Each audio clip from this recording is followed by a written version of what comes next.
I'm Dr. Shada Vani, obstetrician and gynecologist specialized in managing high-risk pregnancies, Yashoda Hospital, Somajiguda.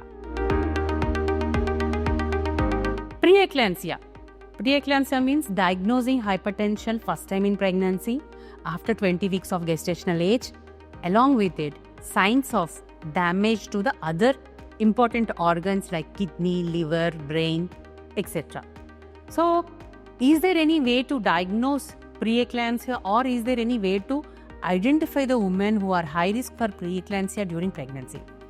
There are, like, whenever the woman is pregnant, when the woman comes for first time during an NT scan, we analyze the risk for preeclampsia during pregnancy. During NT scan, we take the maternal high risk factors. Is the mother who is high risk for preeclampsia, like conditions like mother over the age of 35, or mother is having high BMI, or previous history of preeclampsia, or mother is having chronic hypertension or diabetes, or women with multiple pregnancies. All these are women are increased risk with preeclampsia. Along with these factors, we add uterine artery Dopplers. This is like checking the blood circulations in the uterine arteries during NT scan. Along with this, we take the mother blood sample for the double marker or a first trimester quadruple marker.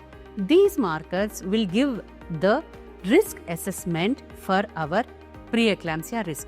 If the mother is diagnosed with high risk for preeclampsia, or the mother is diagnosed with no risk for preeclampsia, we ultimately get a report, final report. If the mother is positive for high risk, then we start giving the Ecosporin tablet, so that it has to be given before 16 weeks of gestational age to have the maximum effect during pregnancy. Thereby, we can reduce the complications of preeclampsia in pregnancy to at least by 90%. Like, comment, and subscribe for more health updates.